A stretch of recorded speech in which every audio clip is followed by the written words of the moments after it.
빌립이 사마리아 성에 가서 사람들에게 복음을 전했을 때 아마 이런 내용들, 또 이러한 외침들이 전해졌을 것입니다. 예수님을 믿지 않던 그 유대인들 사이에서 예수님께서 하나님의 복음을 전하실 때 어떤 고정관념, 편견이 있었습니까? 나사렛에서 무슨 선한 것이 날 수 있겠느냐, 이러면서 예수님이 전하는 그러한 메시지를 거부하고 예수님의 초청을 외면했던 그러한 모습들이 있었습니다. 마찬가지로 사마리아 성에 갔을 때 빌립이 그곳을 간다고 했을 때 예루살렘에 있던 그 유대인 그리스도인들 안에는 그런 고정관념이 있었습니다. 사마리아에 무슨 성령이 역사하시겠는가, 사마리아 지역의 그 사람들을 향해서 무슨 변화가 일어날 수 있겠는가, 이런 고정관념이 있었습니다. 편견이 있었고 오해가 있었습니다. 그런 가운데 하나님께서 빌립을 통해서 그 지역에 가게 하셨고, 그곳에서 투박한 복음이지만 그 복음을 듣고 그들이 마음에 믿음이 자리하게 하시고 놀라운 역사를 일으키심으로 예루살렘에 있던 그 유대인 그리스도인들의 고정관념, 편견, 오해를 다 내려놓게 만드는 그러한 역사를 벌이셨습니다. 여러분, 저는 오늘 우리들 안에도 이러한 고정관념, 편견, 오해, 이런 것들이 참 쌓여 있을 수 있다고 생각합니다. 그것이 우리의 경험에서 왔던, 아니면 나와 신앙의 교제를 나누는 사람들로부터 형성이 되었던지 간에 오늘 우리 안에는 하나님의 어떤 사역, 하나님의 역사, 하나님의 은혜를 가로막고 있는 우리의 생각의 벽들이 우리 안에 있어서 그러한 은혜를 누리지 못하게 만드는 그런 모습들은 없는가, 우리가 한번 돌아봐야 될 것 같습니다. 그래서 저는 오늘 이 말씀을 나누면서 하나님께서 빌립을 통해서 어떠한 변화를 일으키셨는지 그런 것을 좀 몇 가지로 나누면서 오늘 우리들에게 원하시는 그런 하나님의 마음을 함께 나누기를 원합니다. 첫째로, 마술을 하나님의 능력으로 오해하고 있는 사마리아 사람들을 변화시키셨습니다. 9절에 보면 그 성에 시몬이라 하는 사람이 전부터 있어 마술을 행하여 사마리아 백성을 놀라게 하며, 이렇게 말씀을 합니다. 시몬을 소개하는데 그가 마술을 행하였다, 이렇게 소개를 하고 있습니다. 여기서 마술이라고 하는 이 말의 원래 뜻은 주술, 점성술, 그런 뜻을 가지고 있습니다. 그 당시에 신령한 그런 영적인 그런 어떤 일들을 일으키는 그러한 일들을 대체로 주술사, 점성술사 이렇게 부르는데, 시몬이 했던 것을 그러한 종류의 것이었다고 이렇게 소개를 한 것입니다. 사람들이 아마 다 놀랐다고 소개를 하는 거 보니까 굉장히 기적적인 일들이 그 시몬을 통해서 일어난 거는 분명한 것 같아요. 근데 그것이 어떤 사단의 어떤 존재로부터 온 기적이든지 간에, 아니면 트릭을 써서 사람들을 속이는 그러한 종류의 기적이었든지 간에 어쨌든 놀라운 일이 벌어졌다는 것입니다. 그런데 성경은 그것을 마술이라고 불러요. 진짜가 아닌 흉내낸 것이라고 소개를 하는 것입니다. 그러니까 하나님으로부터 온 것이 아니었다고 성경은 소개를 해줘요. 그런데 거기에 있는 사마리아 사람들은 어떻게 생각했느냐, 10절에 보니까 낮은 사람부터 높은 사람까지 다 따르며 이르되 이 사람은 크다 일컫는 하나님의 능력이라, 이렇게 소개를 하고 있어요.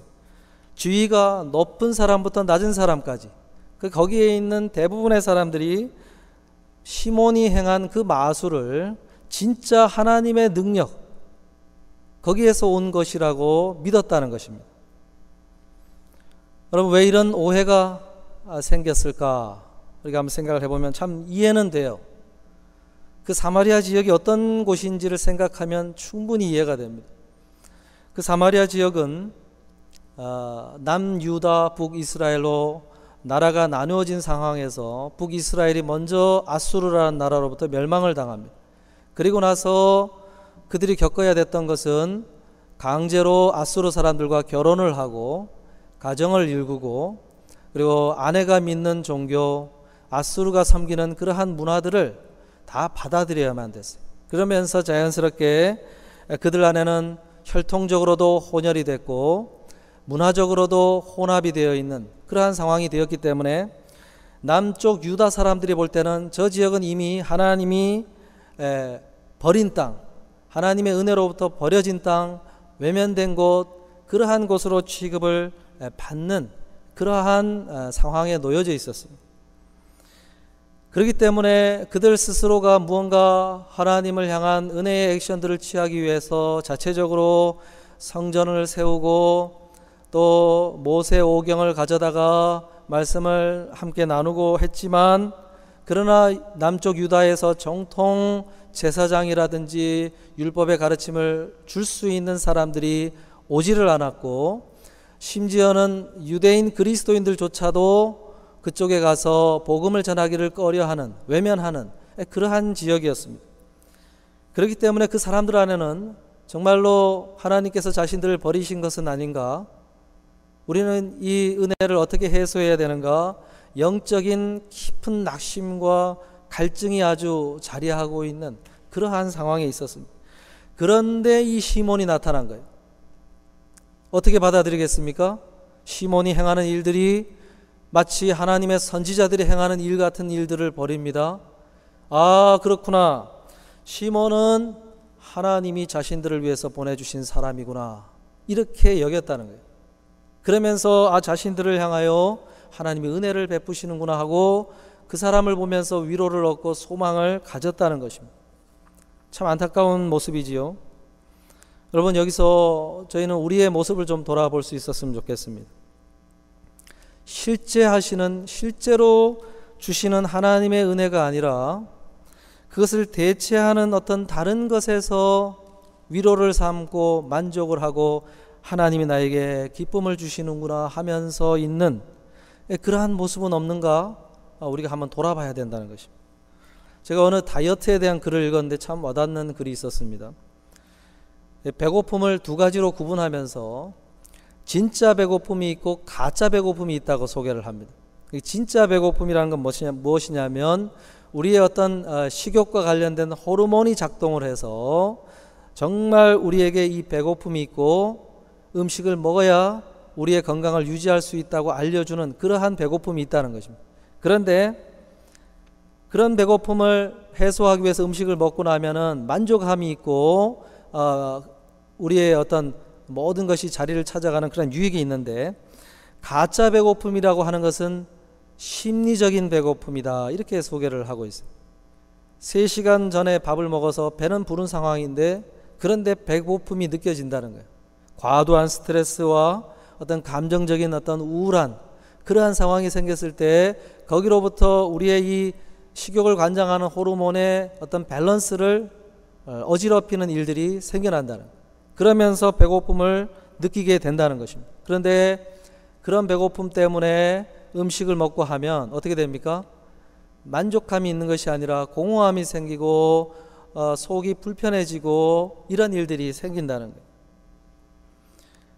사랑하는 성도 여러분, 마치 이러한 종류의 배고픔이 있는 것처럼 어쩌면은 우리의 어떤 배고픔, 영적인 갈증, 우리의 영혼이 필요로 하는 그러한 배고픔이 그런 것이 있지 않을까 생각을 해봅니다. 진짜 배고픔은 우리의 영혼으로부터 지금 오고 있는데 그 배고픔의 원인을 다른 것에서 찾고 있지는 않은지, 그리고 정말로 그것을 해결하기 위해서는 하나님의 은혜를 구하며 거기에서 답을 찾아야 되는데 다른 것에서 어떤 위로를 또 만족을 얻고자 달려가고 있는 모습이 우리 안에 있지는 않은지 한번 돌아봐야 된다는 것입니다. 야고보서 1장 16절 17절에 보면 이런 말씀이 나옵니다. 내 사랑하는 형제들아, 속지 말라. 온갖 좋은 은사와 온전한 선물이 다 위로부터 빛들의 아버지께로부터 내려오나니 그는 변함도 없으시고 회전하는 그림자도 없으시니라 말씀합니다. 속지 말라고 예수님의 형제 예수님의 형제 야고보가 지금 권면을 하고 있습니다. 속지 말라. 무엇을 속지 말라는 것입니까? 정말로 온전한 선물은 하나님께로부터 온다. 어떤 분은 우리의 영혼과 관련된 거는 그래 하나님이 주시는 게 맞다고 오케이를 동의를 합니다. 그런데 우리의 어떤 현실적인 삶과 관련된 것은 하나님께로부터 오는 것이 아니다, 이렇게 생각하시는 분들이 있더라고요. 정말 그렇습니까? 한번 진지하게 한번 물어보시길 바라요. 정말 그렇습니까? 제가 오늘 일부 예배 교사들하고 나누면서 그런 예화가 생각이 났습니다. 농부들을 보면 하나님을 믿든지 안 믿든지 간에 그분들이 경험적으로 체득한 지혜가 하나가 있는데, 그것은 내가 아무리 땀 흘려 일을 해도 그거대로 열매를 맺는 것이 아니라고 하는 사실을 알고 있더라고요. 그러면서 하늘을 바라봐요. 하늘에서 적절한 비와 날씨를 주관해 주지 않으면 아무리 노력해도 헛수고가 되는 일들이 많다는 거예요. 그러면서 하늘을 쳐다보더라고요. 여러분, 오늘 직장에서, 생업의 현장에서, 가정에서 내가 열심히 일만 하면 내가 땀 흘린 만큼 결과가 생겨나는 것입니까? 그렇지 않아요. 너무나 많은 변수가 있고 너무나 많은 은혜가 필요한 현장이 바로 그런 곳입니다. 그렇기 때문에 우리의 영혼과 관련된 것이든 우리의 육신과 관련된 것이든 다 하나님께로부터 오는 것임을 우리가 기억해야 됩니다. 사랑하는 성도 여러분, 오늘 그러한 삶의 진정한 필요가 하나님으로부터 온다는 사실을 기억하시고, 그 어떤 필요든지 그것이 보일 때마다 하나님을 바라보시는 저와 여러분 되시기를 주님의 이름으로 축복합니다.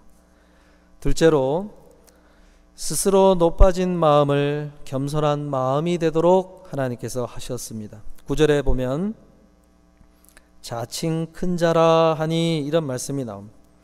사람들이 오해를 한 것은 그렇다 치고 시몬 자신이 처음에는 안 그랬는데 어느 순간 자칭 큰 자로 자신을 여기기 시작했다는 것입니다. 스스로 높은 자, 스스로 하나님이 보낸 자, 스스로 하나님의 능력이 내 안에서 나타나는 자로 스스로 생각을 하기 시작했다는 것입니다. 그런데 어떻습니까? 빌립이 등장을 하자 그 상황이 역전이 되어버렸어요. 정말로 진짜 능력, 진짜 하나님의 능력을 빌립을 통해서 경험을 하면서 스스로 높아진 그 자리에서 내려왔다고 소개를 합니다. 그러면서 다른 이들처럼 놀란 자, 놀라서 빌립이 전하는 말씀을 듣는 자의 자리에 내려가서 그를 따라다니기 시작했다고 소개를 합니다. 여러분, 오늘 우리들의 모습 속에 이런 시몬의 모습이 없는가 한번 돌아볼 수 있기를 바랍니다. 내 자신의 인생에 대해서, 내 삶의 영역에 대해서 마치 나 스스로 높은 자의 자리에 앉아 있는 것은 아닌가 생각을 해 봐야 된다는 것입니다. 나 자신이 나의 삶의 모든 것을 결정할 수 있고 운영할 수 있고 하는 것처럼 여긴다면은 나 스스로가 지금 높은 자리에 올라간 것입니다. 내 가정과 내 가족들을 내가 다 케어할 수 있는 것처럼 여기신다면 그것은 나 스스로 높은 자리에 올라간 것입니다. 내 일터와 생업의 현장에서 하나님의 은혜가 필요 없다고 생각하시면 높은 자리에 올라간 것입니다. 나 스스로 그것들을 컨트롤할 수 있다고 생각하면서 그러고 있는 모습이 오늘 우리의 모습일 수가 있습니다. 여러분, 근데 그 자리에서 내려오셔야 됩니다. 사무엘상 12장 23절 24절에 보면 사무엘이 사사로서 이제 고별 설교를 하는 장면이 나옵니다. 거기서 뭐라고 이야기하냐면, 나는 너희를 위하여 기도하기를 쉬는 죄를 여호와 앞에 결단코 범하지 아니하고 선하고 의로운 길을 너희에게 가르칠 것인즉, 이렇게 말씀합니다. 여기서 너희를 위하여 기도하는 죄를 범하지 않겠다, 이렇게 이야기를 해요. 하나님 앞에 정말 놀라운 능력을 나타냈고 쓰임받았던 위대한 사사였지만은, 그러나 그는 늘 하나님 앞에 기도하는 자의 위치에서 기도하며 그 모든 일들을 감당해 왔다고 고백을 하면서 앞으로도 그럴 것이다, 이렇게 고백을 했습니다. 스스로 높은 자의 위치에 충분히 올라갈 수 있는 자였음에도 불구하고 그러지 않겠다고 결단하면서 그 자리까지 왔다는 거예요. 그리고 앞으로도 그렇게 할 거라고 결단하겠다는 거예요.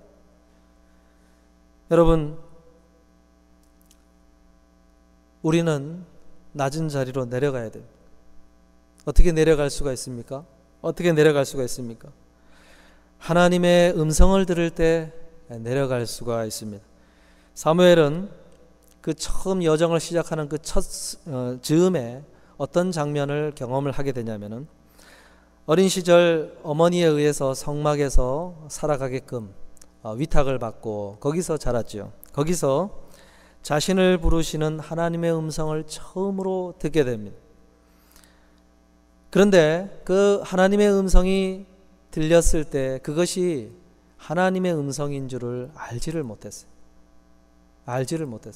그러다가 하나님의 음성인 것을 엘리 사사의 도움으로 알고 나서 그 하나님 앞에 본격적인 사사로서의 걸음을 이제 시작을 하게 되었습니다.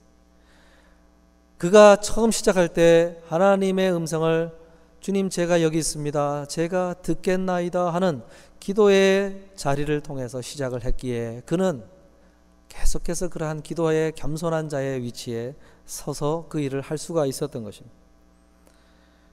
그럼 마태복음 18장 20절에 보면 두세 사람이 내 이름으로 모인 곳에는 나도 그들 중에 있느니라 말씀을 하세요. 우리가 주님의 이름으로 모인 이 예배의 자리, 그러한 모임의 자리에 주님은 찾아오실 것이고 그 자리에서 우리에게 말씀을 하시겠다고 약속을 하신 것입니다. 여러분, 주님은 지금도 말씀을 들려주시고 계십니다.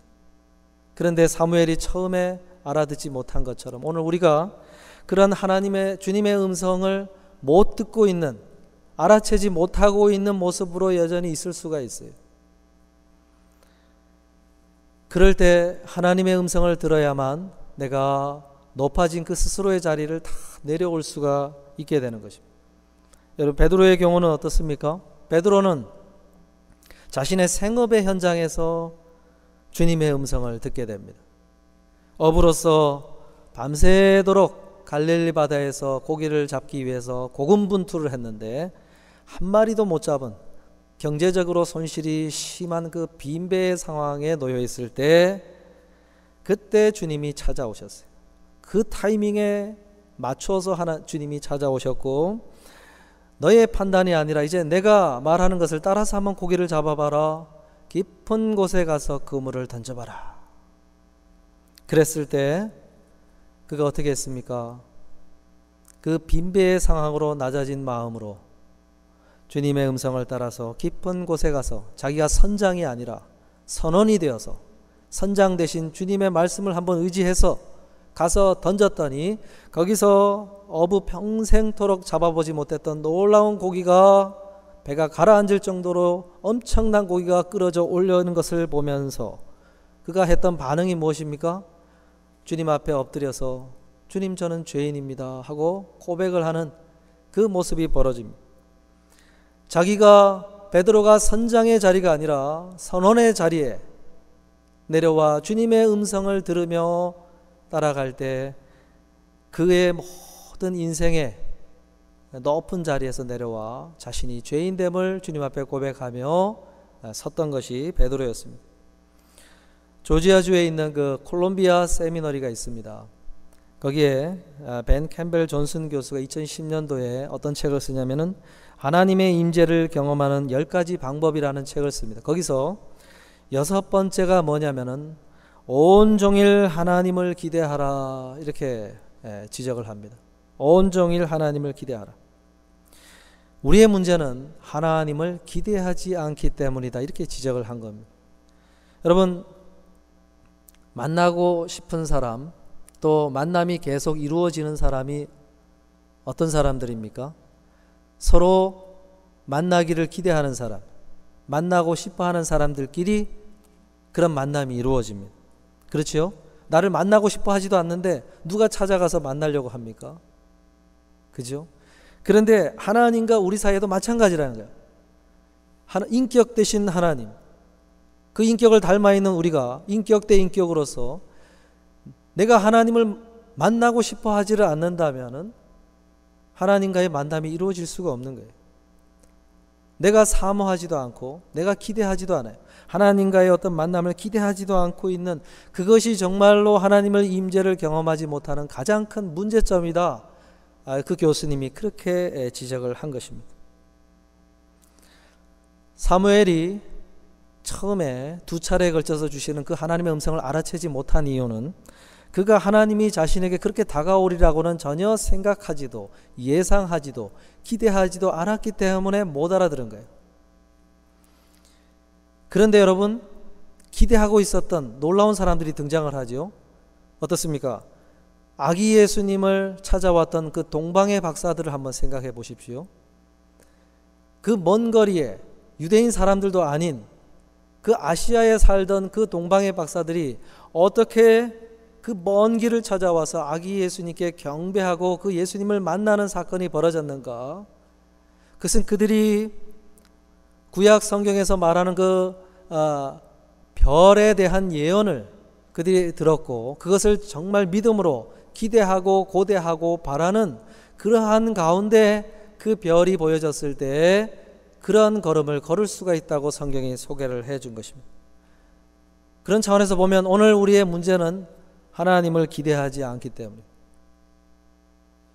하나님을 사모하지도 바라지도 않기 때문에 그러한 하나님과의 만남, 하나님의 음성이 들려지지 않는 것입니다. 그래서 온종일 하나님을 기대해보라. 그러면 내 삶의 모든 자원들을 통해서 하나님은 너를 만나실 것이다. 이렇게 이야기를 해요. 그리고 모든 그리스도인들은 그의 삶의 전체가 하나님이 우리를 만나시기 위해서 사용하는 교제의 재료가 될 것이다. 이렇게 권면을 합니다. 그렇습니다. 여러분, 이 영역은 하나님이 전혀 관여하지 않는 영역이야. 이 문제는 하나님과 전혀 상관이 없는 문제야 하면서 선을 그어놓고 여기서만 하나님을 만날 거야. 여기가